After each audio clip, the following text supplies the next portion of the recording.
All right, everybody, welcome back to Beans No Ball.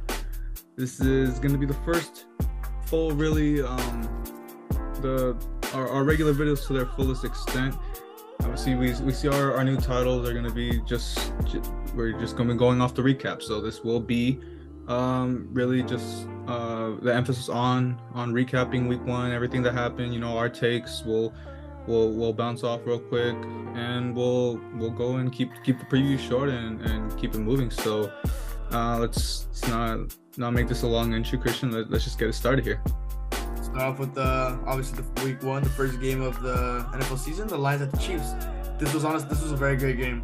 I did not expect it to be this close. Thought Chiefs were gonna blow them out the water, but now looking at this Lions team, they possibly could look like the real deal. Defense looked good. They started off a little sloppy.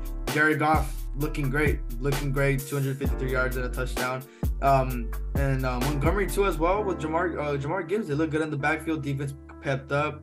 Patrick Mahomes, no weapons at all. Kadarius Toney, no catches, no yards, nothing. All the other receivers, I know how I hyped up Sky Moore and all those other receivers, but turned out really bad. Isaiah Pacheco got nothing done. It was a really bad game for the receiving corps. Make Patrick Mahomes look bad. No weapons at all. But obviously it's week one. Can't really base off week one. The Chiefs will be back. They'll bounce back. Lions, it's gonna be a great season for them. Not gonna lie, even though I do have them missing the playoffs. Honestly, kind of regretting a bit, but like I said, it's week one. But honestly, Jared Goff looks great. Defense looks amazing, and then the receivers, they look great. Yeah, of course. So moving on to Carolina at Atlanta. This one kind of a mediocre game. Hard to predict to really think about it, but we both went with Carolina and we were wrong. I mean it was pretty mid overall, but you know, a lot to talk about to begin with. I mean, Bijan Robinson, you know, not much to say. He was probably one of the more hyped up rookie running backs in the past couple of years, and we can see why. He really had a good little coming out party. We can tell he's pretty much gonna be legit. Probably get himself in there for a possible offensive player of the year candidate. Another thing to look at, Kyle Pitts. You know, he's really not getting much production. It's you know, anyone who picked him up on fantasy, it's gonna be a long year. With Ritter probably not targeting him much. We'll see if it improves, if he can work himself into the offense. But right now it's looking tough. And just bouncing off of Ritter, I mean, he did enough to win, but he's looking extremely mediocre. It's looking like it's going to be time to move on from him after the season, even if they start planning on that this year. But as for the Panthers, Bryce Young was just pretty shaky. I mean, it's expected. It's his first career start, but I mean, 2 interceptions, not really the best. He's got a lot of room to improve, but I do see a lot of improvement with him regardless. And of course, the little storyline, Hayden Hurst, you know, had to throw his first career touchdown into the stands. He'll probably have to do something for him there. But yeah, it was just a pretty boring game overall. And then obviously moving on to the next mind-blowing game, Bengals 21-point deficit against the Browns. This was another surprising game. Joe Burrow did not have himself a game. I mean, he had, I think it was 82 or 83 yards the whole game. The Browns defense really put on a show against the Bengals. Burrow it did not look good for him. And I know how I brought up that, big players signing big contracts, they end up, you know, playing bad. And obviously, little jinx there. Same thing happened with Burrow. I mean, the defense of the Bengals, I mean, in the first half, it was a defensive battle. Both teams, both defenses were getting the job done. Watson looked a little shaky. He did outplay Burrow by quite a bit. It was just very surprising. Joe Burrow, I mean, again, same thing. It's week one. Really not going to base anything off the Bengals. We saw the Bengals last season start off 0-2, bounce right back, went back to the AFC Championship. So obviously, I'm not going to hold them, but it was just a very bad performance. I'm going to say by both teams. It was a pretty mid game, to say the least. Nick Chubb looked great as well. Helped me in fantasy, so great for him. 106 yards, so Nick Chubb looks great. The running game is going to be very, very devious for the Browns this season. And Bengals really couldn't get anything. Joe Burrow couldn't do anything, wasn't hitting his targets. I mean, T. Higgins went 0 for 8. Sure, you can blame T. Higgins all you want, but I mean, Joe Burrow really wasn't hitting those targets. And it just looked bad overall from the Bengals. Good for the Browns, but, you know, it's the Browns, you know, anything could happen.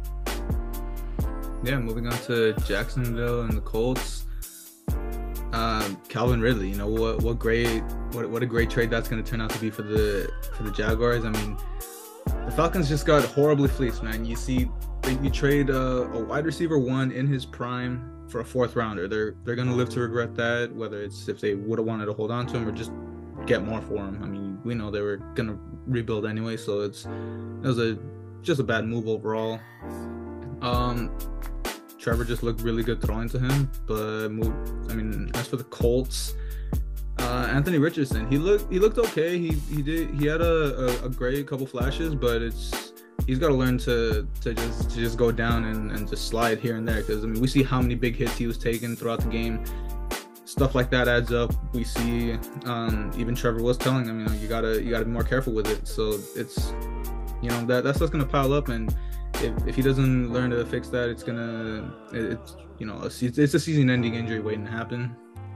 And Michael Pittman Jr., man, what a game. He gave me some insane production for fantasy. Just love to see it.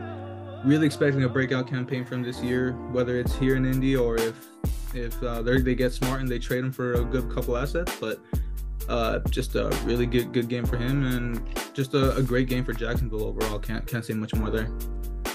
Yeah, and then obviously moving on to another, I guess you can say upset, without a doubt. Bucks and Vikings. I mean, Baker Mayfield. Wow. I mean, obviously, me and you, we have high hopes for Baker, high praises, but obviously, we obviously took him to getting the loss. Obviously, now coming back to us, we are happy that Baker won this game against the Vikings. I mean, Kirk Cousins, managed to throw for 344 yards, 2 touchdowns, interception that kind of killed their chances of winning the game. It just the defense literally wasn't looking like it was like last year. It looked just as how it was last year with that defense. Really wasn't working. Baker was cooking. He was doing great. Really was proud of Baker. I thought Vikings could get away with this one. I mean, the way Justin Jefferson was producing for them, 150 yards and 9 receptions. Jordan Addison as well, not bad either. He got a little bit of production there, kind of helping the Vikings, try and secure that dub. But obviously Baker Mayfield did what he could, and obviously carried out for the Bucks. So we'll move on to another pretty, I guess we would have assumed, mediocre game. The Cardinals and the Commanders turned out to be a pretty good game. Not gonna lie. I mean, Cardinals really hung in there. Wasn't really expecting that much to begin with, but I mean, Josh Dobbs, he kept them in there, don't get me wrong, but he just looked meh, to say it simply. I mean, he just really he wasn't wowing. I mean, it was about 120 yards and no touchdowns. So I'm expecting a long season ahead for the Cardinals. We're expecting pretty poor records. Working for the 1 seed. For the number 1 overall pick. And I mean, Sam Howell can't really say much more about him. I mean, he was a little underwhelming. Don't get me wrong, but he got the job done. You can't ask for more. I mean, right now in the position the Commanders are they're gonna be fringe, pretty mediocre, and that's what he's giving them. So you can't ask for more. And as for Antonio Gibson, what can you really say there? He had 3 carries for 9 yards. Really pain for anyone that picks him up on fantasy, which, he's always one of those guys that, you really keep him in your back pocket in case he's gonna, just go off out of nowhere, give you that production. But looks like it's gonna be another rough year for him. We see Brian Robinson getting a bulk of the carries anyway, so it's gonna be probably gonna be a tough year for him. Yeah, and then looking bad for them, obviously. And obviously moving back to the next game, which is another close game. It was a pretty weird window, the first for the morning games. The Saints, obviously I called the Saints winning this game. They did win by 1 point. Derek Carr, he had a pretty okay game, threw for 300, a touchdown and an interception. And Chris Olave, you saw all the stuff I was talking about Chris Olave last season, how I knew he was going to rise up for the Saints, and he did. 112 yards. Really helped the Saints pick up this W. I'll still call it a defensive battle. Sure, you could say 2 mediocre defenses. Derrick Henry, me and you, we've been saying this since last year. Titans offense runs on Derrick Henry. If Derrick Henry gets going, they could win, but obviously no production is going. Derrick Henry went 63 yards for 15 carries.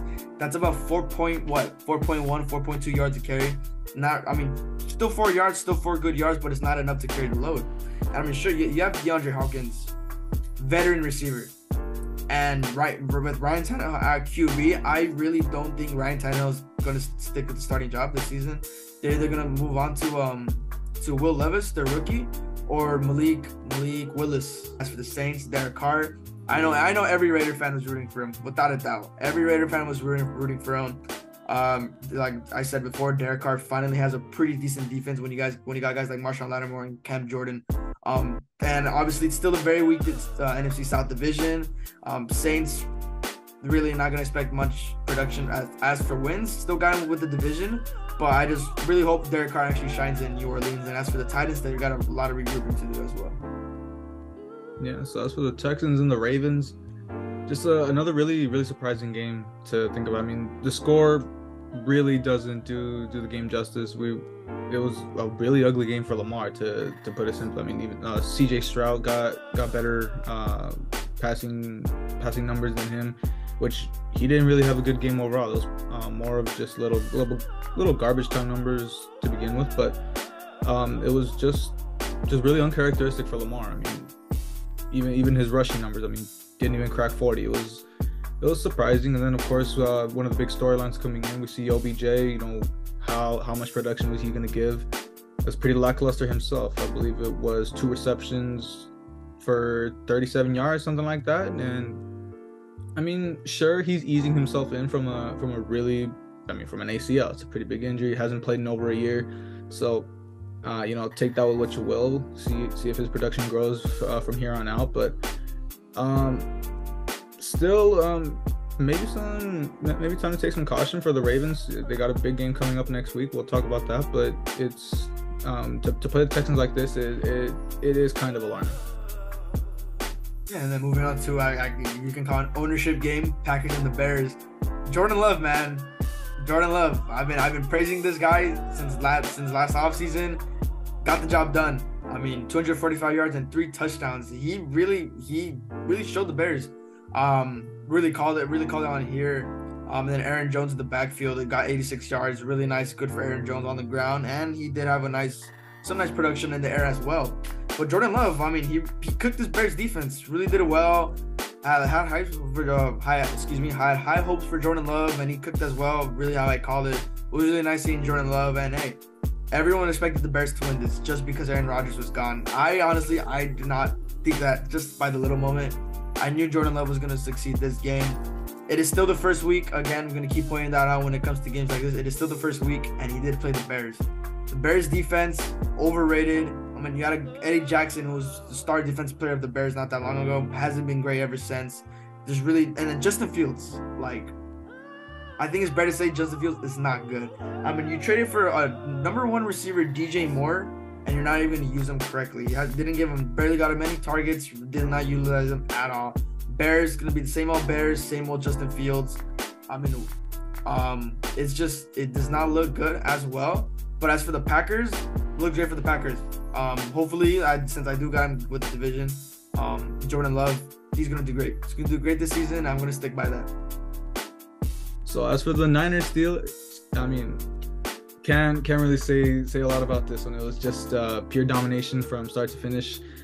I guess the story of this game, Brandon Ayuk, he just absolutely torched Patrick Peterson for what was it, about like over 130 yards and 2 touchdowns. So just a great game for him. Just the main thing we can see here is just, the Niners have not skipped a beat here. They're still going. I mean, sure, it's not overreact. It's against the Steelers. It's a pretty underwhelming defense aside from TJ Watt. So it's tough to tell from starting. And of course, like you even mentioned earlier, it's week 1.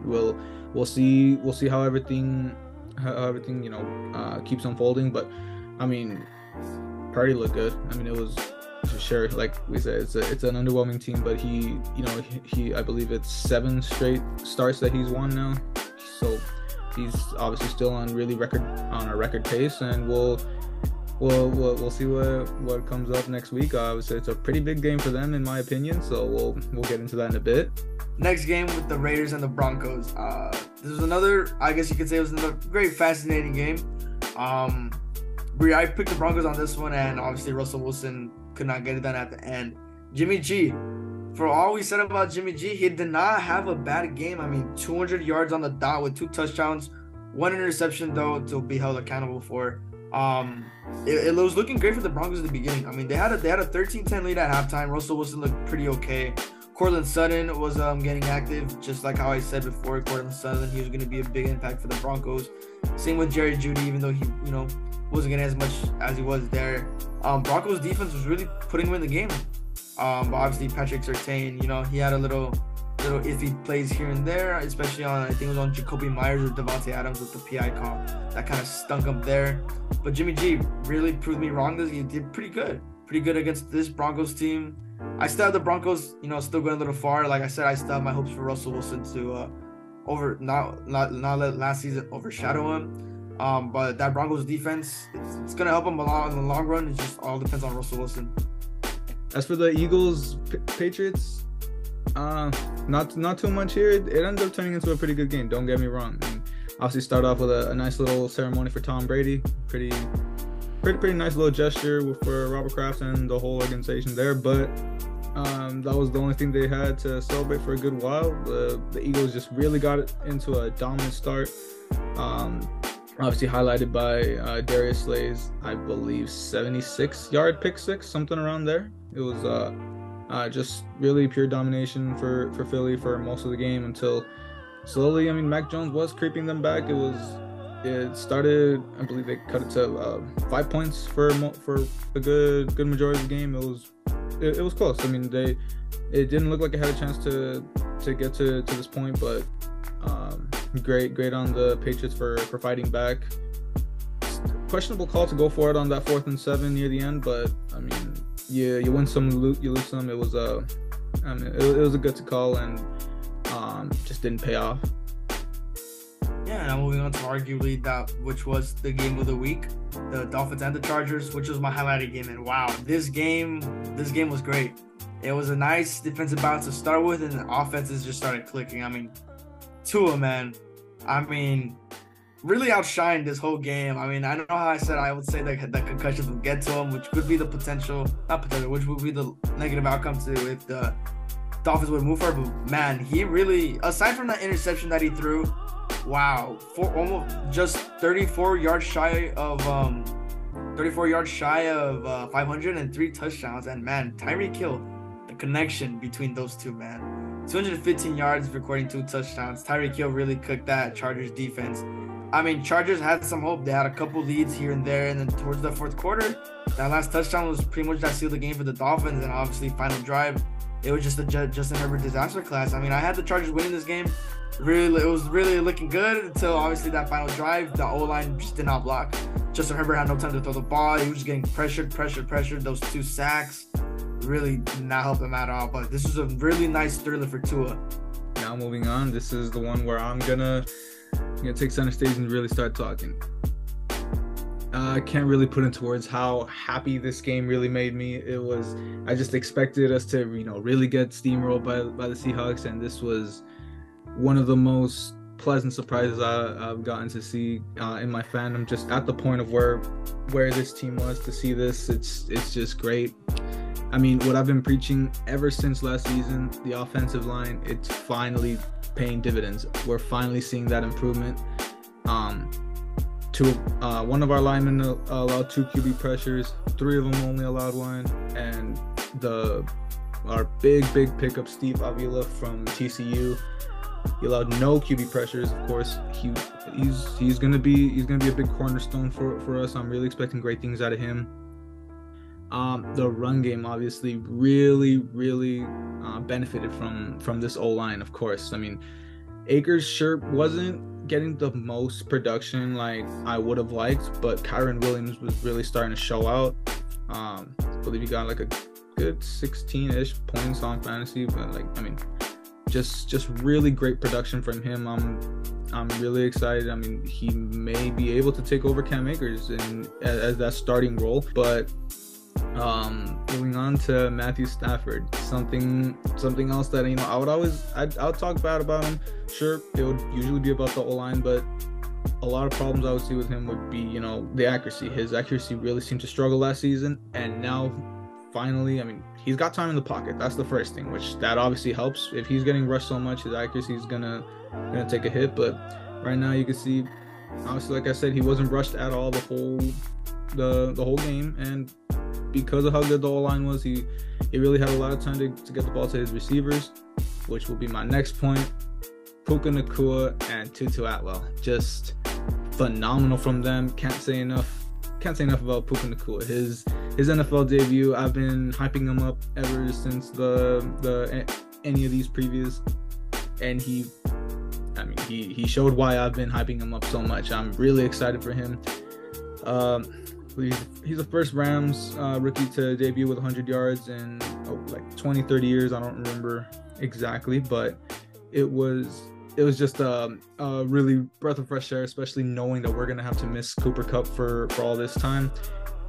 I feel pretty good that knowing that we got Nacua and Tutu Atwell, who combined each of them got 119 yards together. And on defense, not too much, but I mean, Aaron Donald, we see that sack way at the end. You can tell he's just on a mission, man. He's been talking a lot off season, really trying to reintroduce himself, even though everyone knows who he is, man. But just great. I mean, can't say enough about even like just that bend don't break defense we've been seeing. Only either holding them way back or holding them to field goals. Really excited to see that. And of course the Seahawks getting all butthurt and getting pretty chippy, getting cheap shots, really looking like sore losers. It was something you really love to see, getting into their heads, seeing all the fans leave early. Just an overall great game to see. Yeah, and obviously now this is where I get to yapping. Just exactly how I expected. Obviously not expecting the shutout, but exactly a complete domination over these New York Giants. I mean, the stars of this game was the defense. I mean, defense came out to play. I mean, that first drive looked promising for the Giants. Defense was, kind of getting adjusted, and the momentum change after that block by Juanyeh Thomas, our undrafted guy from last year, actually. He's been, obviously got the block, and then the trade that we got from the Dolphins. Cannot pronounce his last name. I'm gonna just call him ID because that's his first two. Recovered it for the touchdown. I mean, we got him to trade a trade swap with him and Kelvin Joseph. Got the touchdown for us, and that was the complete momentum changer. And then obviously back to back, big hit from Trayvon Diggs, and then a Deron Bland pick six. This defense was everywhere. Corners were cooking. Stephon Gilmore, really great. Obviously, Michael Parsons. What more can you say about Michael Parsons? He is the star of this defense. Really was racking up pressures, got a sack in return, and was really getting to the quarterback fast. I mean, Andrew Thomas was obviously sometimes Andrew Thomas was, kind of getting the best of Micah. Micah was winning here and there, but against everyone else, Micah was cooking. D-line was cooking, although the Gazoo was cooking, the whole D-line was cooking. All of them were just doing great. Safeties who looked the best. Stephon Gilmore, first interception with the Cowboys. It was a great one after a very bad Daniel Jones pass, but still got the best of him. I mean, this defense is really going to take us far into this league and far into this season. And obviously, I'm that Cowboys fan that never says it's our year, but if it is, this has to be the one, especially with that defense. Not going to be saying that every year, not going to be saying that all the time, especially how corny it is, let alone with us Cowboys fans. But this defense is one of a kind. I've said it before, this defense is not going to last long with these Cowboys. This is a one-of-a-lifetime defense. It's finally looking like the defense how it was in the 70s and the 90s. Really looking great, and I really expect much from that defense, let alone from Trayvon Diggs and Stephon Gilmore, our two best corners. Now looking at the offensive side of the ball, there were some miscues here and there. I mean, Dak looked good. He looked good, don't get me wrong, especially running with that Texas Coast offense, West Coast offense in a way, but with McCarthy's scheme, especially with him calling the shots now that our new offensive coordinator that we acquired from this offseason really looked better. Dak was finally getting confident with those deep balls. Tiny, slight little overthrows. I'm not going to hold him too much of that. It was raining, ball was wet, but hey, got to adjust to it somehow. But he looked great. No turnovers, which was probably the best part of the game. Everyone expected him to throw, 10,000 picks or something? But it really looked good on Dak's part. The receivers, though, lots of drop balls, 4 drop balls, especially on the tight ends. I mean, come on, Ferguson. Ferguson's supposed to be our starter this season, and did not look good. 11 yards the whole game, I believe. Did not look good on him, but he'll do well. Receivers were finally getting, opening spaces. Brandon Cooks was finally creating separation for us, kind of opening the pass game. Michael Gallup, quiet night for him, but CD and Brandon Cooks, they were really doing well for us. Tony Pollard, I think we're doing well without Ezekiel. Tony Pollard got a total of 80-something yards, 2 touchdowns out of it, which he looked good. So our running game is going to be really nice. But Dak, he just needs to loosen up a bit. Dak's going to do great. And obviously we got the Jets next week, but we'll talk about that for the recaps right now. But it was a great game overall. Really great domination over the Giants, which does make this Dak's 11th straight win over the New York Giants. Yeah, moving on to those Jets you just talked about. A really, really great game here on Monday night that just wrapped up. The Bills against the Jets. I'll just get into the big news right away. Obviously, we just saw the news broke about an hour ago. Aaron Rodgers has ruptured his Achilles, so he'll be out for this season. It's a major blow for this Jets team. Can't express enough how much that's going to hurt their playoff chances. As much as we both already expected them to miss the playoffs, now with this, it's their chances really just absolutely tanked.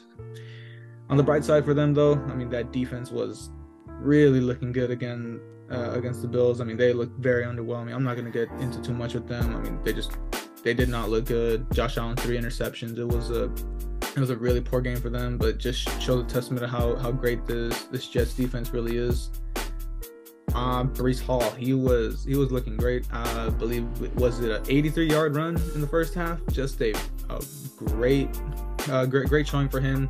He's really solidifying himself as the number 1 option over Dalvin Cook, which is something we did not expect to begin the season. And Garrett Wilson, which he was ghosting, don't get me wrong. The whole first half, first 3 quarters, he was really ghosting. Not much was going on with him. And out of nowhere, he makes that little circus catch in the end zone that really kind of makes you think maybe the Jets are going to finally get into this. And of course, the cherry on top in overtime after the defense shut down Allen, the punt return, taking it to the house to walk it off. Just a great game overall for the Jets, and if they can figure it out at quarterback now with Rodgers gone, they might be cooking. We'll just have to wait and see. But that is going to wrap up our Week 1 recap, where obviously we'll have our results of our predictions up on screen. And Christian, it was just a whole lot of mid, nothing much doing here. We both got 8-8, pretty. I mean, we'll see what goes on here. I mean, we had one disagreement, split that one too. We'll see if we keep track of those. Probably will, but it was just not the best. But we'll see. Let's see if we can get it better here. So, of course, enough with that, Christian. I'll let you get us started with the Week 2 preview. Yeah, so let's get it going with my Cowboys against these Jets team. I mean, we saw the news already. Aaron Rodgers, Achilles tear, most likely out for season. Zach Wilson's going to get the start. Really looks bad on the Jets. The Jets, Zach Wilson, I mean, we saw how it was last season. Not really doing that well. Really couldn't get anything done. That O-line for the Jets wasn't really helping them out either. Really looks bad. And looking at our defense with the Cowboys, what they did with the Giants last night, it was horrible. We kept getting to Daniel Jones and Micah. That defensive line is too deadly. Now, obviously, with this offense of with the Jets, the defense is going to give them hell. I mean, when you got guys like Micah Parsons on the line, you guys like Leighton Vander Esch, and then Damon Clark, who's finally getting the start, and then our cornerbacks. We have players at every single position. We have star players at every single position that really they got names out there, especially with the offense. I mean, Dak Prescott, he's really getting his groove again. He needs to loosen up a bit though, and the run game looks phenomenal. The defense of the Jets though, it's not a defense to play around with. I mean, they were containing the offense of the Bills. Josh Allen, they forced 4 turnovers, 3 interceptions, and a recovery fumble. That was very surprising. And we know Josh Allen, he's really a turnover machine. He's had 85 turnovers since he's entered the league, the most in the league as well. That Jets defense is nothing to play around. But with the weapons that the Dallas Cowboys have, CeeDee Lamb, newly acquired Brandon Cooks, Michael Gallup, Tony Pollard, Dak Prescott, and then that great O-line. That O-line really did his job last game as well against the Giants. And looking at this Cowboys team, I expect them to really once again blow this Jets team out of the water. It'll be a little, head to head, especially with the defenses that both teams have. But when you look at the offense of the Jets, you really don't see much going for them compared to the offense of the Cowboys. So that I really have high hopes. I really have high confidence coming into this game, and I really expect a really huge game from Dak Prescott.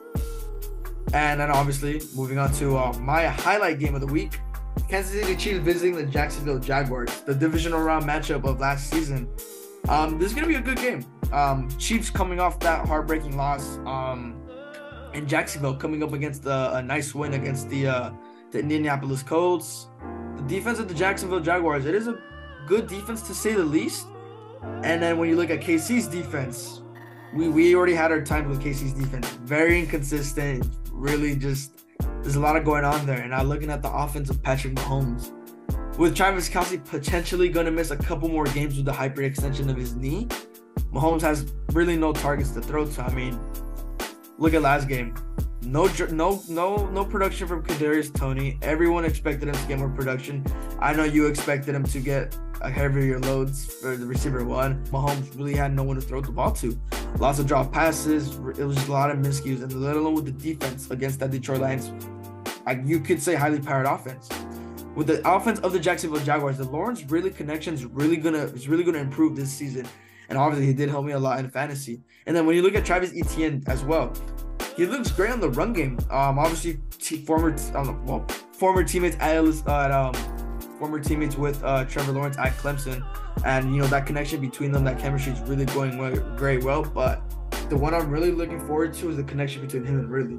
Him and Ridley, we're going to line up the league, could potentially be a top 10 duo by the end of the season if they consistently keeps up, let alone with their defense. It's a pretty good defense. They're able to stop the Colts. It is the Colts, but the Colts were kind of giving them a little bit of work. But this is really my highlighted game of the week. Really great divisional round rematch. It's really going to prove to the Kansas City. It's really going to prove to Mahomes, does he really need Kelce, or can he really spread out the ball evenly to these weapons that really did not help him against the Lions? Yeah, of course. Always fun to see a playoff rematch. So great analysis for you there. But for me, I'll get into my Rams game. This is just, it's that matchup, the matchup that always kills us, where we got the Niners at SoFi. So I believe it's been 8 regular season games in a row that we've dropped to them. Hasn't been anything good as of late, but I mean, I had all that hope that I had lost throughout last season. It really just came back. I mean, call it an over-exaggeration, but it's back. The masculine nerds to say we're back 5 minutes after saying it's over. I'm really excited for this team. And even though I know what it is with the Niners, but these runs have to come to an end at some point, right? Whether it's this game or whether it's the game at Levi Stadium, which, I mean, realistically, I don't see us winning at Levi Stadium. But the way I've seen this, I'm really expecting the Rams to come out with a win here. I mean, a lot of things have to happen for that to go our way. But will the receivers keep up with that pace? I'm not too worried about the corners and safeties from the 49ers. I mean, sure, they're nothing to scoff at, don't get me wrong, but what really worries me more than anything is going to be that Niners defensive line. That's going to just, hopefully our revamped offensive line really holds them back, gives Stafford enough time to really collect himself. But if that's the case, we're going to see if Puka Nacua and Tutu Atwell can replicate what they did last week, or if it's going to be more of a fluky game against those Seahawks. And I'm confident in the O-line to give Stafford time, and I'm really excited to see what our receivers can do here. As for the defense, it's that bend don't break. I'm really, really happy with the corners, what they've been doing. Darian Kendrick, he's really been coming to his own. I really praised him last season. Jacoby Durant, also just a great rookie last season, and now had a great game last week. Aside from Ayuk, which that's going to be the main thing to be careful with. I mean, Deebo Samuel, not too worried about him. I mean, sure, I mean, he's that big name. He's someone to worry about, but he just hasn't been the same since last season, and last year, even this week he didn't really give much production. So as long as we can contain Ayuk, I really do have high hopes for what the corners on that side of of our defense. And my main thing with Purdy, you know, we know the stat. He still hasn't lost a game he started in the regular season, but he hasn't faced Aaron Donald yet. I know the 2 regular season games from last year, Garoppolo was still starting, so Purdy hasn't seen this defense. I mean, just this guy, Aaron Donald. That's my big factor. I know they got Trent Williams, and he's going to be double teamed, but once Donald really starts getting pressure in there, I'm really expecting him to get in Purdy's face, really disrupt him, and hopefully let Kendrick Durant or even Trey Tomlinson get a pick or 2 throughout that game. And just really expecting a really close game, but I really have hope that the Rams can pull this off and finally end that streak against the Niners. And as for my highlight game, also going with a playoff rematch. This is going to be the Ravens and the Bengals. This one was a wild card rematch, and I'm expecting the same result. I'm expecting Cincy to come out with a win here. It's a big game for both Burrow and Lamar. I mean, they're both looking for really big bounce back games. I mean, they were our cash players from our last video, and they both had just real big shitters. So they're both looking to, you know, get themselves back up. I mean, sure, the Ravens won last week, but it didn't feel like a win. They really struggled against a poor Texans team. And as for Burrow, that was, you know, one of the uglier losses in his career as of late. So regardless, I mean, you know, we have him as our MVP. This is a scary sight to see, if you know, judging off our prediction, but I'm hoping this to be, you know, just a little origin story for him. You know, starts on a bad note, but really gets himself back up, and expecting just a lot of improvement. I know what you said about T. Higgins last week. I believe you said 0 for 8, if that was the correct stat. I'd expect him to go off, probably a little more than Jamar Chase even. And I know what I said about him getting Justin Jefferson and Cooper Kupp numbers. Maybe that was a stretch, but I do expect them to really just come into their own and really just wake up this in this game against the Ravens, who really don't have that great of a defense themselves to begin with. So I think this is going to be a great wake-up game, and something, just a good moment in the season to look back on as a wake-up call. Which, of course, that is going to wrap up our Week 2 preview. Just finally getting back into it, of course. We'll not gonna stretch this out too much. You know, we'll see you guys back here on Sunday for Sunday chat, unless we get any bigger news to talk to you about here and there. But of course, thank you guys for watching. Really appreciate the support. Slow growth here and there as we get out there more and more.